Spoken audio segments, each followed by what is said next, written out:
Hello, everybody. We're back with another episode of Starrcast, digging deeper into the wellness world. So, we've been talking about wellness retreats quite a lot lately, been in the news a lot lately, and I decided it would be nice to kind of go back in time, if you will, to what is probably the very first wellness retreat I ever heard of. When I started going to Hong Kong to teach classes in, I guess, the early aughts, I started hearing about this place called Chiva-Som. And I was like, what the heck is Chiva-Som? So, come to know that it was really one of the first destination wellness retreats in the world, was opened by a Thai businessman, Bonchu Rojastinian. I'm probably botching up his name. In 1993, he demolished his beach house in the town of Hua Hin in Thailand to build this retreat, which opened in 1995. He had been to health farms in Europe and decided he wanted this in Asia. So amazing foresight of him to do that. We are joined today by Dr. Jason Culp, who is a naturopathic doctor. He is the Director of Research and Development for Chiva-Som International and also a certified nutrition specialist. We are fortunate that it's a holiday today in Thailand, so Jason was able to take a few minutes out to join us. So thanks for being with us, Jason. No problem. Pleasure to be here. So you and I met just recently at the Spa China Summit, and I'll loop back to that in our chat, but I was very impressed by your presentation. And of course, everything about Chiva-Som has always been, the top. It's like the cream of the top of what's offered in the world of wellness retreats. You grew up in the US and went to Bastyr, one of the, most highly regarded globally naturopathic institutions, to become a naturopathic doctor. But I'd love to hear a little bit about what led you down that path, Jason. From what age did you decide that naturopathy was your pathway forward? And I'll try to keep it brief because I can go off on tangents on my journey very often. So I'll try to keep it very succinct. When I was a kid, I basically lived off of sugar and snacks. And so as you would assume, correct. And so as you would assume, I was not that healthy of a child. Got sick often, sore throats, missed a lot of school. So my parents decided to bring me to a naturopathic physician around the age of, it was either 13 or 14. And I remember walking away from my consultation very impressed. And actually to this day, I don't know why I was so impressed. I think maybe it had to do with the one-on-one interaction and exploring things like health and the possibilities and the control that we have over our choices and how it affects our health. But to fast forward to my university, in college, I started to think about, well, what am I going to do for a career? And I was preparing for the MCATs. I was thinking about conventional medicine. I always knew I wanted to do science, and I always knew I wanted to work with people. So I came to a crossroads where I'm deciding, should I do conventional medicine or should I do more the naturalistic approach, pursue a career in naturopathic medicine? What really impressed me about naturopathic medicine was the openness of the field, the ability to practice in ways that's not so standardized and sort of a carbon copy of others. I was able to pursue the things that I loved in the field, modalities like counseling, and if I want to go down to nutrition, nutrition's really what my background is. And so I really explored that. I liked working with people and talking about the psychology behind eating, behind foods. And I had that freedom within the naturopathic field. So I decided to pursue that education more. I went to Bastyr University, which is one of our nation's board certified accredited institutions, trains us to be primary care doctors, very, very rigorous curriculum, helped me to understand health on a deeper level, helped me to understand how to reach out to people and work with them in a more of a natural approach to healthcare as opposed to the disease-centered approach that many doctors practice in conventional medicine. although that has gotten much better. Currently, I'm going back 20 years ago. So that is much better now. I think doctors are waking up to this idea of holistic medicine, and it's not just about treating symptoms, but treating causes. And so I got into the career in that way. And then from there, just sort of bloomed into this wonderful experience where I get to work with people and help with lifestyle transformations, and then introduced to places like Chiva-Som and able to carry on with my career. So I'm really interested that you, as a 13-year-old, were taken to this naturopath and you liked it. You mean so many young boys would have railed against their parents taking them or Yeah. issues around the sugar. So you really had it deep in you, that desire to connect. I think that's a sign, right? If you go there, Yeah. you come out and you're like, hey, that was cool. Not, why did they make me do that? Yeah. Good for you for following up on it when the opportunity came. I liked hearing about the curriculum at Bastyr. I guess that's because maybe it's more based on Eastern medicine, that it isn't following strict tenets the way maybe a Western medicine doctoral program would work. I think there's a lot of misunderstanding with naturopathic medicine if you're not involved in the field. I think the first thought that most people have is it's about giving vitamins or giving herbs or more of this, again, more of a symptom approach. You have a sore throat, you take this tea, or if you're feeling tired, you take this vitamin. Those are really just tools that are used within the system of medicine. Naturopathic medicine itself is based on this idea that we address the cause of health issues, and by doing so, we explore what contributes to our health, and that could be anything from having a sit down for 2 hours and talking to people about their lifestyle, their habits, the way that they view health, the psychology around that, or it could be doing investigation through laboratory work and diagnostic imaging and going more the conventional route to be able to explore what's going on with our patients. So it really does have this all-encompassing way of exploring people's health issues and getting down to the root cause of what's causing their issues. That's what I really liked about it because it's sort of like puzzle. It's like putting together a puzzle, and because naturopathic medicine is such a broad field, and we do have many specialists within the field. So we have people who work specifically with women's health. We have people who will do botanical medicine. There's people who do naturopathic counseling. It could be very niche or it could be very broad. And there's others out there who do primary care. So they'll see everyone from the babies all the way up to the grandparents doing family medicine. So it does have this all-encompassing approach to healthcare.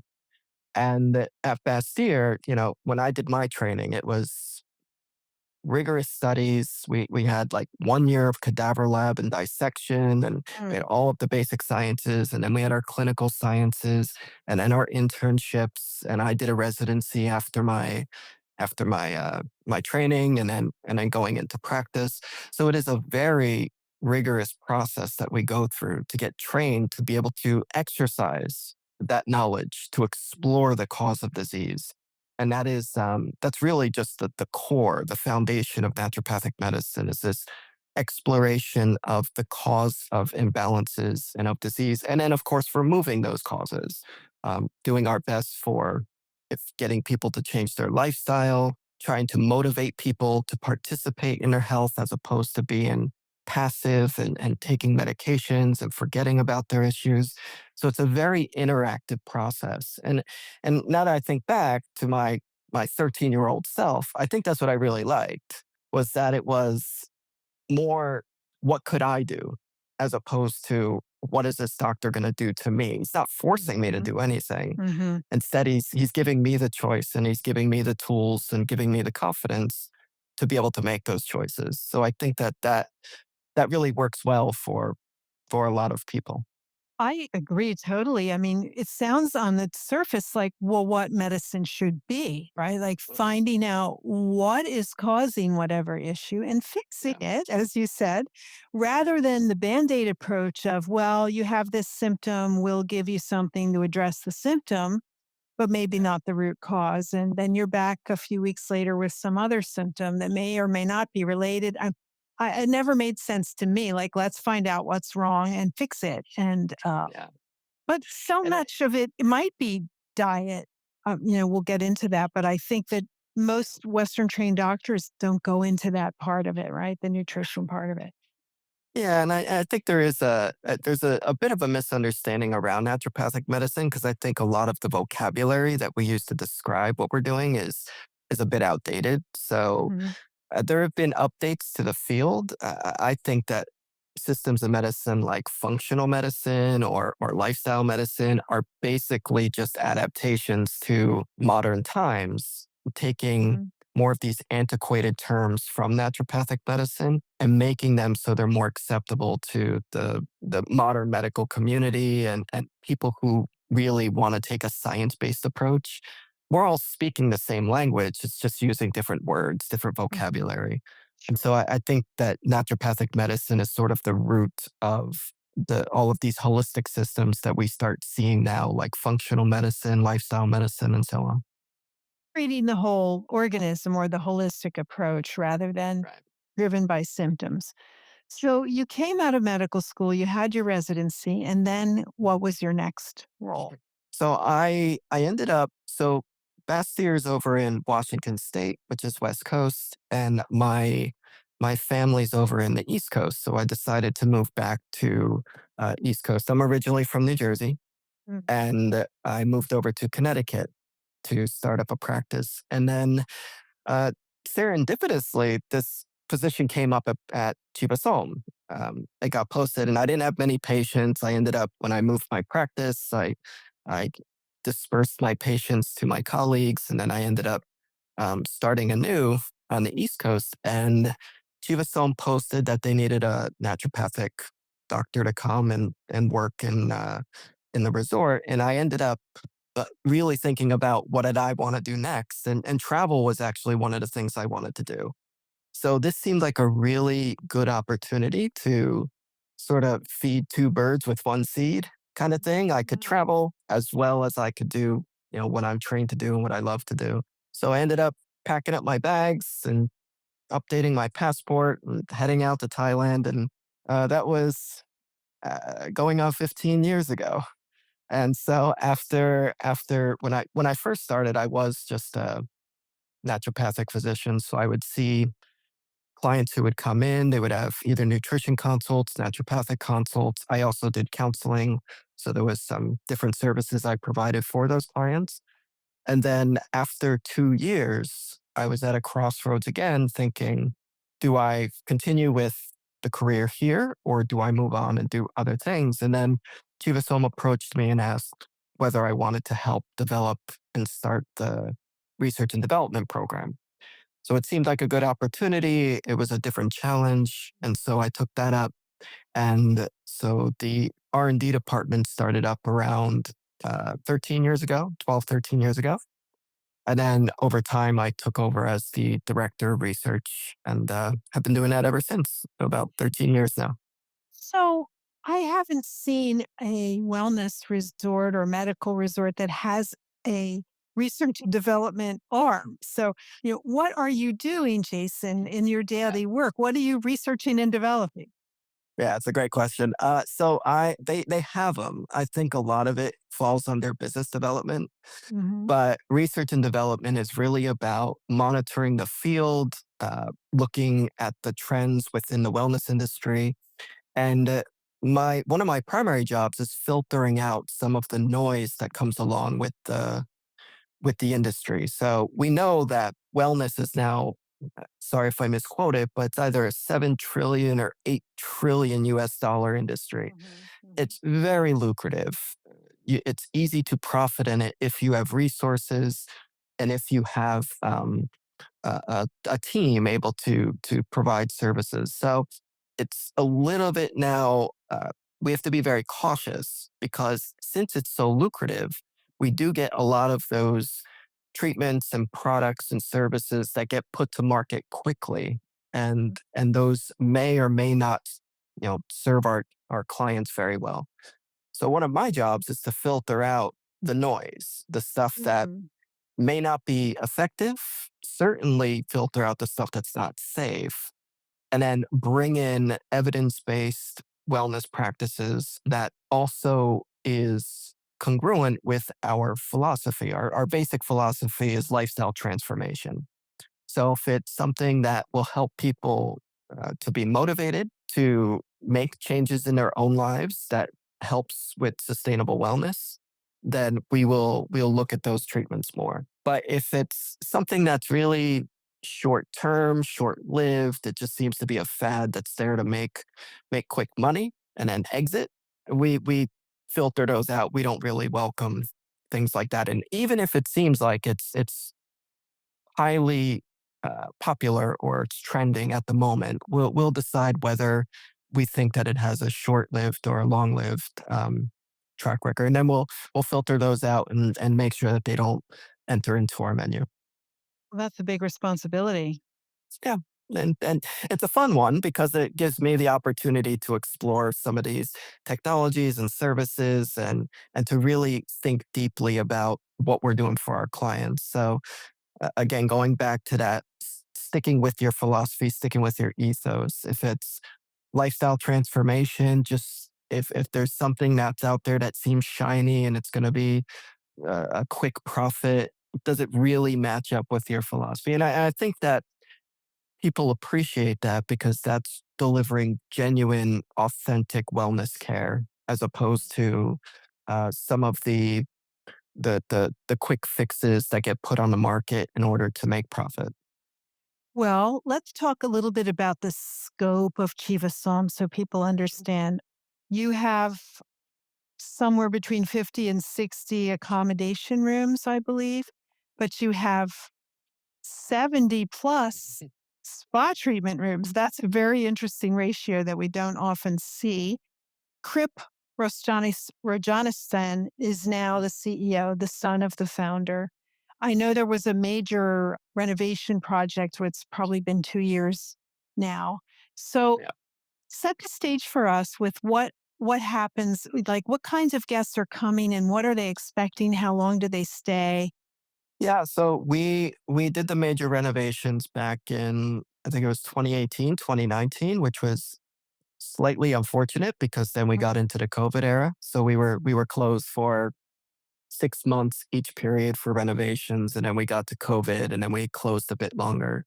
I will give credit to our CEO Kumkrip Rojanastian because he did not let people go during that period. We were Mm. very protective of the staff, and we took some cuts and did what we needed to survive during that period. But it was very important for us to keep staff and to make sure that the staff was taken care of.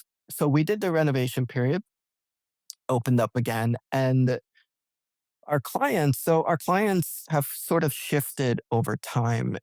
Back when I started in 2012, and then throughout all the way up till probably around 2018, 2019, a lot of the focus was on weight loss, detox, some of these more superficial treatments. I think people just they wanted to feel better.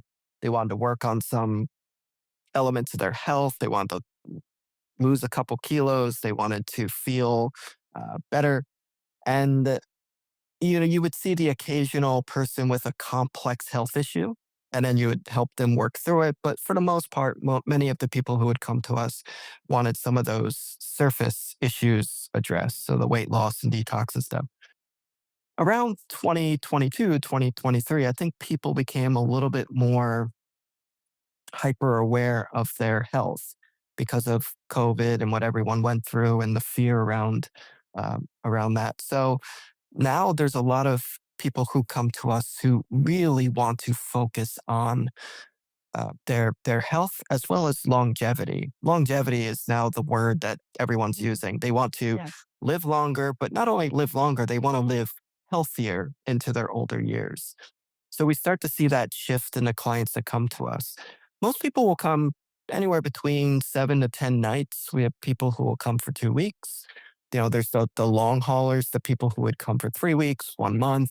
They have very specific goals. So if they, you know, for example, a client wants to work on their blood sugar because they got diagnosed with pre-diabetes. That person likely would stay 3 weeks or a month to try to sort out those issues with us. If it's something, again, one of those more superficial requests like weight loss, typically a stay would be around 7 to 10 nights. Mhm. How many staff are there, Jason? I actually don't know the answer to that question now. It kind of changes, but we have our full time staff and then we have our contract staff. So the people who are with us for 1 year, then they can choose to Mhm, renew, and then we have our full time like me, who every year we just renew our contracts. But I would say it's 250 plus. It's mhm, above 250. And you are correct. The you stated before we have 54 rooms, but we have more treatment rooms than we have guest rooms. So mhm, that sort of tells us where our focus is at. We provide physiotherapy, and we have great facilities for that. We can do rehabilitation for sports injuries, and we can work with people on improving their mobility, their flexibility, their fitness. We have some of the latest state of the art equipment to do so. We have the fitness facilities. We have a full functioning spa, sauna, all those things. We have a holistic department that features the some of the more traditional medical approaches, such as Chinese medicine, Ayurveda, traditional Thai medicine. And then we have our nutrition, of course, able to order lab tests, look at your micronutrients, prescribe supplements. So we can do all of those things as well. We do have our aesthetics department. So for people who want to focus on skin health, we can send them along to our aesthetics. And of course, our food in our kitchen is probably one of the highlights of people's journeys while they stay here, because not only is the cuisine super healthy, but it's also delicious. And if mhm, you stay for a week, uh, people always say, I find it hard to believe that you can rotate the food so much so it doesn't get mhm, boring while I'm here. mhm. I don't feel like I'm trapped eating the same thing every day, and yet everything that I eat feels good. I feel energized. I feel full. I'm really enjoying the cuisine. So it's one of our highlights, and our kitchen does a fantastic job at being able to maintain the highest level of quality in our cooking practices and preparation of food. Did the chefs have special training, like in nutrition? So we do a combination of external training. So they'll either go to a conference or a seminar or workshop, and then we'll do in-house training. So someone like myself who has specific knowledge in nutrition will do training for them, maybe an hour, 2 hours of on a specific topic. So, for Mhm, example, when we were doing the gluten-free menu, I would teach them about what it means to be gluten-free, what's the mhm, impact of gluten on the body, so that they get a deeper understanding of the cuisine they're offering. When we launched other menus, like we have a menu that works on gut health. We talked about what does it mean to have a healthy gut? What are some of the things that impact the gut? So we do a combination, and then of course they'll do their culinary training as well. So they'll go out and they'll do conferences and seminars and workshops and culinary skills. It's funny about food, it does keep people there, right? Anywhere that you are, you stay longer when there's something good to eat. And even though they're already staying there for a week or more, as you said, you've got 3 meals a day to feed a guest. That's 21 meals. And it is hard to be creative and come up with something new. So that's Yeah. great to hear that they're focused on that. And they have the ability to be very flexible in the needs of the guests. So if a client says, I'm allergic to gluten and dairy, and I don't like tomatoes and Hmm. and no garlic, no onions. They are able to adapt the menus to match the needs of the client, which is something that is amazing for someone like me who's nutrition focused. Because if I have a guest, let's say I don't want them to eat nightshades, tomatoes, potatoes, eggplants, and I can just tell the kitchen, can you prepare the menu without these foods? And if some of those recipes have those foods in it, they will find alternatives to still make it taste good. but Mhm. also to support the needs of the client. So it's a very flexible system, and it's worked. Again, been here for 15 years. It's just worked miraculously for 15 years to have that freedom to prescribe an individual diet for a client, or they could just eat the general menu, which is also have a wide selection, is delicious as well. So, Jason, walk us through the journey of the guest who arrives at Chiva-Som for the first time. Do they meet with a physician? Do they come already knowing what they want? Do people show up and not know what they need? Like, what is typical? Yeah. So a typical client will, I think most people now they have a general idea of what they want, although they may come in and say, I want to lose weight. So I think that I need caloric restriction and exercise. And through investigation, we might say we think it's more about stress management and your eating behaviors, not so much your caloric intake. So we'll have those discussions and then we'll put them on the right path.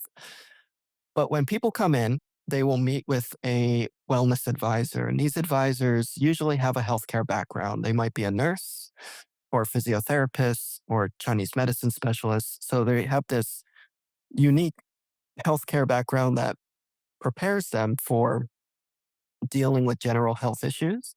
And then we'll do some additional training in wellness disciplines for them so that they could be prepared to answer questions outside of their field.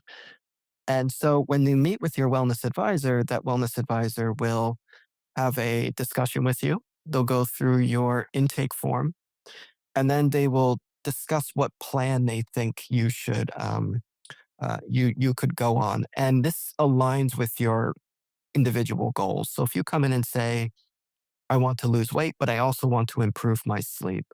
The advisor's job is to figure out combinations of treatments and services that would help with achieving those goals. We have our preset plans. So if you say want to lose weight, we have a sustainable weight loss program.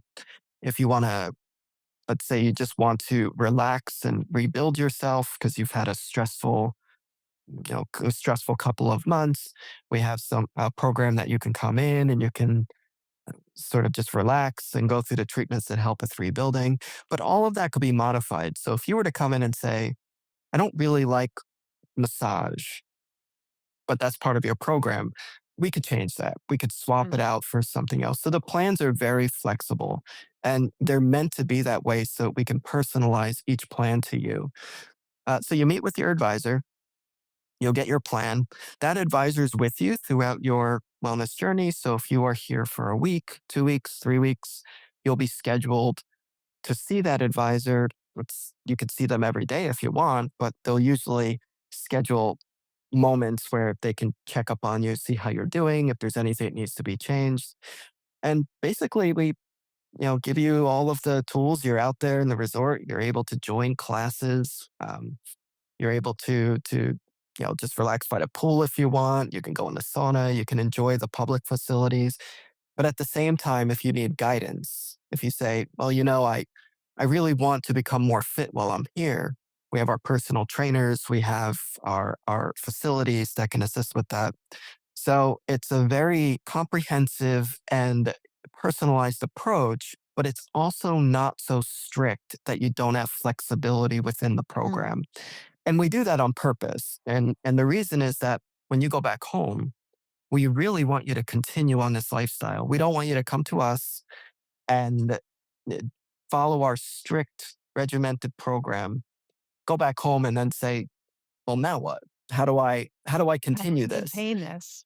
Correct. The idea is that when you go home, you're able to maintain. And I always make a joke to my clients. I say, my job is to put me out of business because I want you healthy enough and motivated enough that you don't even need me to help guide you in your program. You already have all the answers.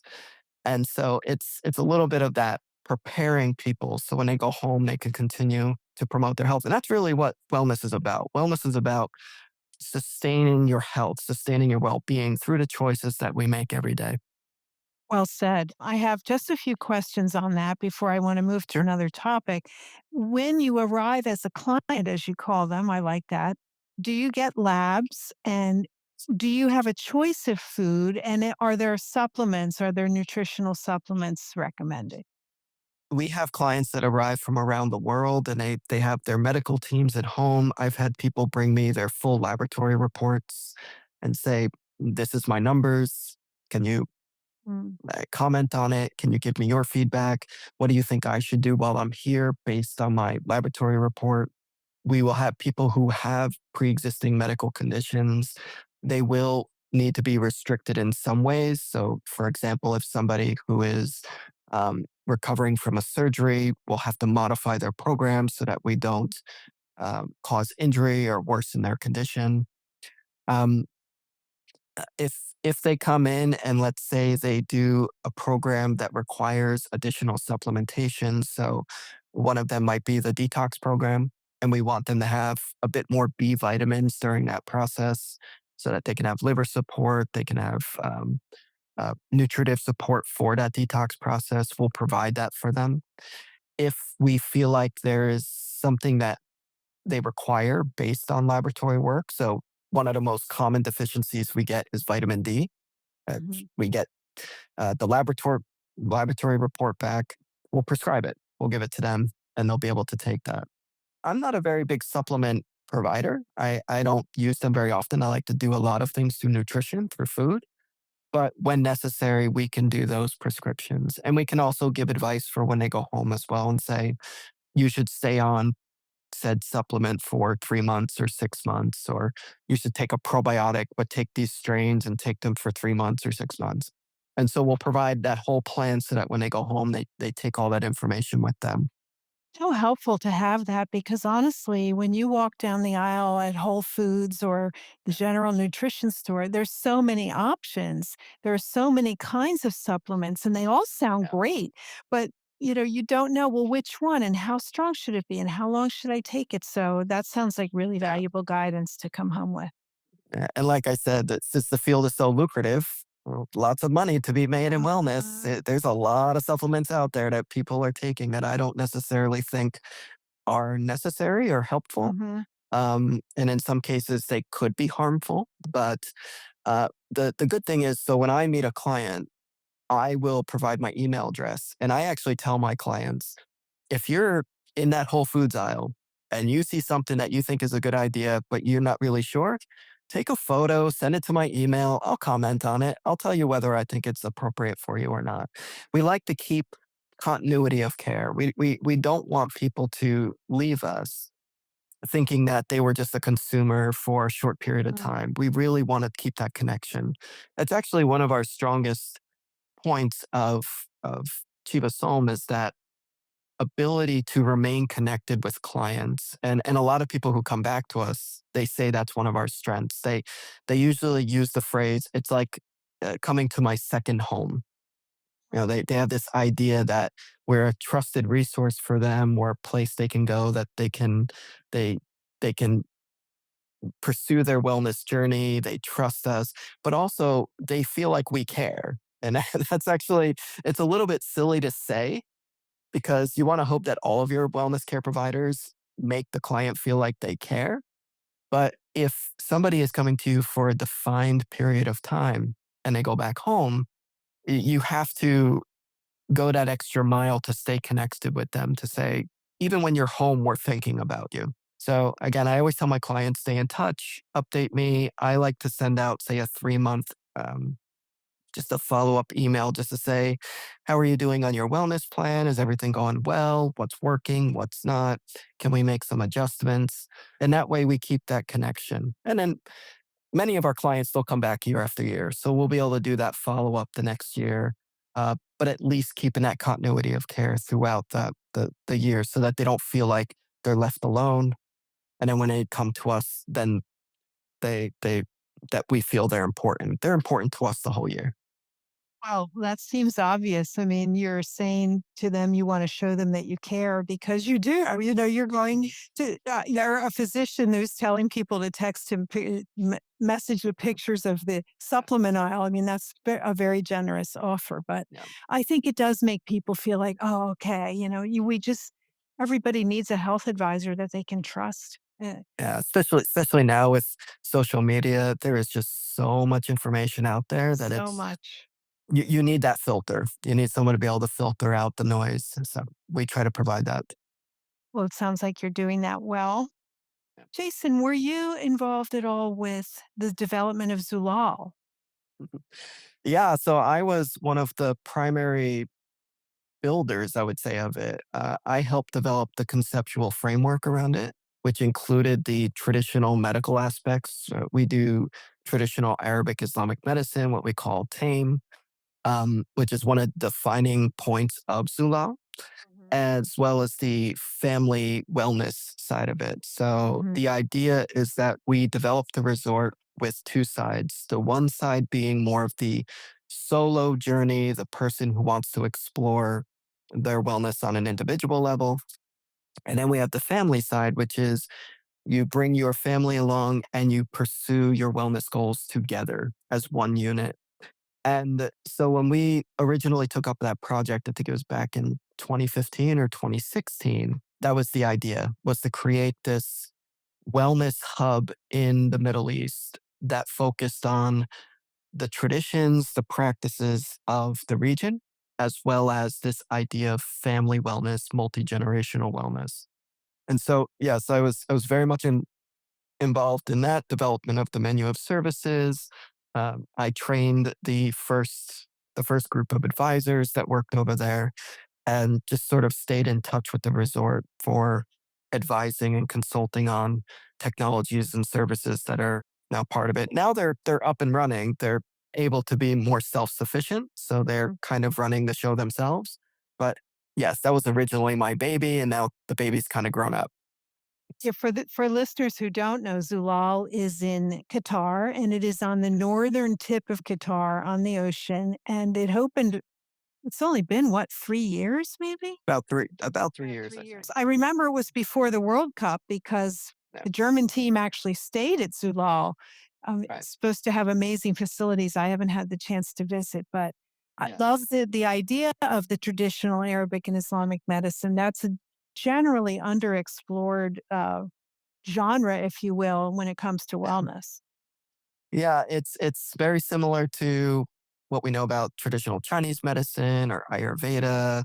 It it follows basic health principles. There's nothing in it that's a mystery. It's eat well, movement, Mm. sleep well, focus on your digestion and your nutrition, and relationships, stress management. It's all the basics that we know that help to form and keep us healthy. But it also has some of those unique and romantic elements to things like the herbal medicine or specific treatments for the medicine, like hijama or cupping, or we're using specific herbs for treating constitution. So it brings a little bit of the magic into the medicine, but at the same time, it follows basic evidence-based principles for keeping people healthy. Well, I think that globally, those principles probably don't change, right? We're all humans. Right. We need the same things. We call it different names in different places, Yeah. but I think it is nice for the Middle East to have their own sort of traditions and not Yeah. just always be looking to Ayurveda or TCM for those things. Right. So I'm interested to follow up on the family side at Zulal because I think it goes hand in hand with the thing I heard you speak on at the Spa China Summit on social wellness and the different needs of different age groups. And I mean, not many, I don't know of any other wellness retreats that welcome families, that are built and structured for that. So could you speak a little to that orientation? Sure. So the idea of our family is sort of our first social circle. We're born into it. And it's hopefully for many of us, it's one of our most supportive social circles. And we know this. If we are down on our luck, our family is there to lift us back up. The same with friends and to a certain extent colleagues and the people around us. But our family really is one of those social circles that's just bound to us throughout our lifetime. And so, this idea of using the family to support wellness through teaching common principles within the family so that we could be supportive to each other, developing programs where the family is pursuing common goals together, where they form a family mission statement. We are going to be healthy in these ways, and these are the steps that we're going to take to maintain our health. It's important too, if there's a family member who is going through some sort of health crisis, that the other family members sort of are on board with that and understand what that means. How do we best support somebody who's, say, diagnosed with type 2 diabetes? How do we best support them at meal times? How do we best support them to follow up on their doctor visits and to get enough exercise and so on? So we wanted to create programs around this idea that the closer that we form those family bonds, that the more helpful it is for us to maintain our own health goals as well as contribute to the health goals of the family unit. A concept that I talked about in Spa China was family cohesion. This idea of this close emotional bonds and the memories that we form with each other and how that actually helps to elevate our health. And so the programs at Zulal are based a bit around that. This idea of, instead of separating the family when they walk into the resort, so the kids go to the kids club, the parents go to their individual massages and their treatments, the idea of sitting down with all of them and having the discussion to say, what are your goals for being here? What are your goals as a family for being here? And how can we help you achieve those goals? And when we do that, we find that families we start to get curious. They start to get interested because they encourage each other. They actually become their own best wellness advocates because they're encouraging each other to stick with their goals, or they're motivating each other through positive feedback. And so when we use the family as a tool like that, we find that we can reach those sustainable wellness goals that we try to do on an individual level when we work with people in their personalized programs. I just want to mention that Chiva-Som, so Chiva-Som in Thailand for the longest time has been 16 years old and older for our guests. So 16 years was our age limit.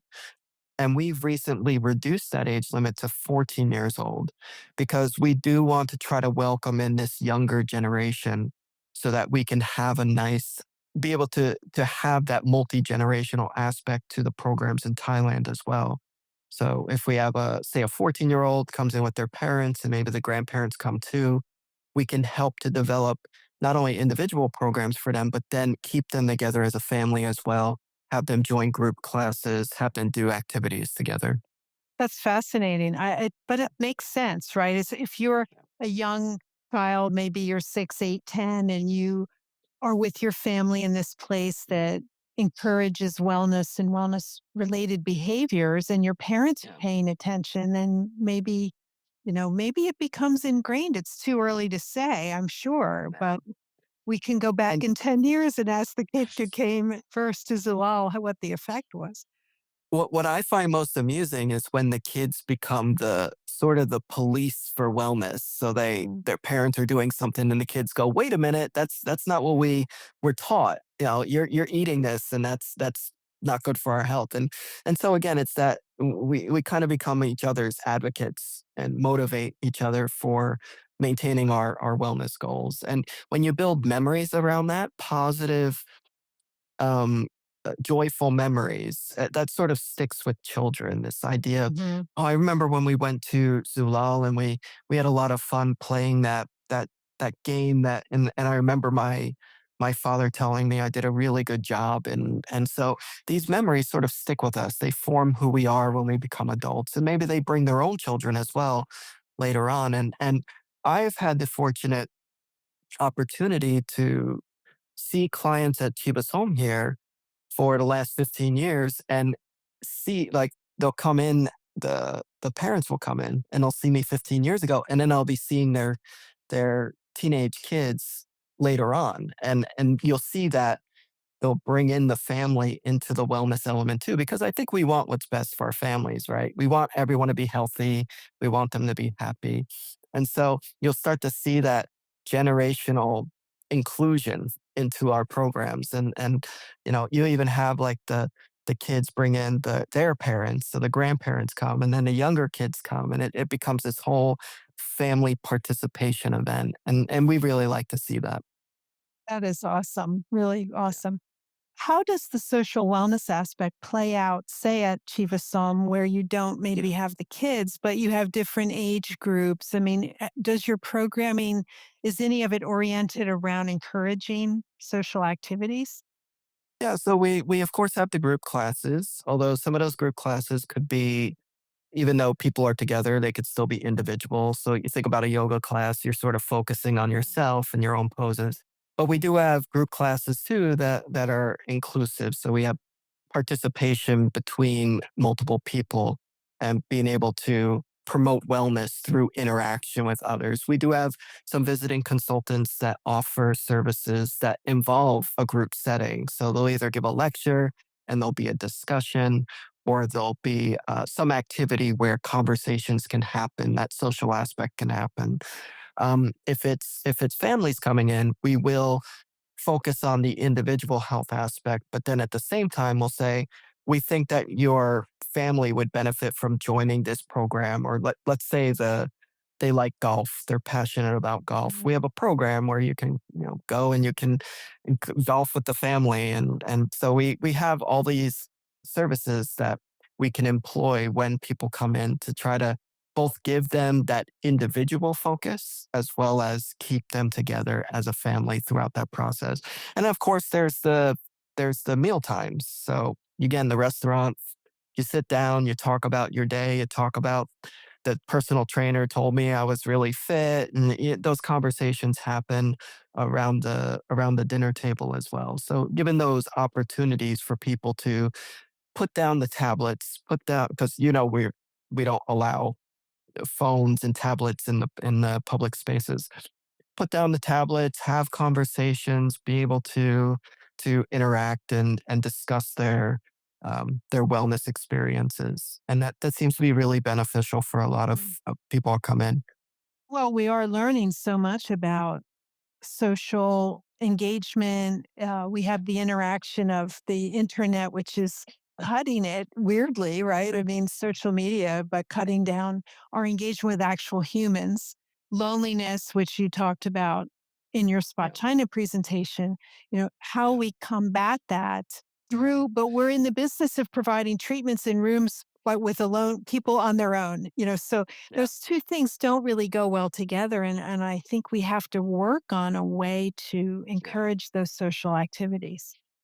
And I think too that I know a lot of your listeners are in the industry, so I think from the business side, I think it makes sense to think more about social wellness, because if we're thinking about, say, booking in a resort or booking of a program, it's actually better for business if there's four, five, six people booking at once as opposed to one person booking at Mhm, once. So mhm, from the business side, it actually is more financially feasible and makes more sense to focus on a social wellness component.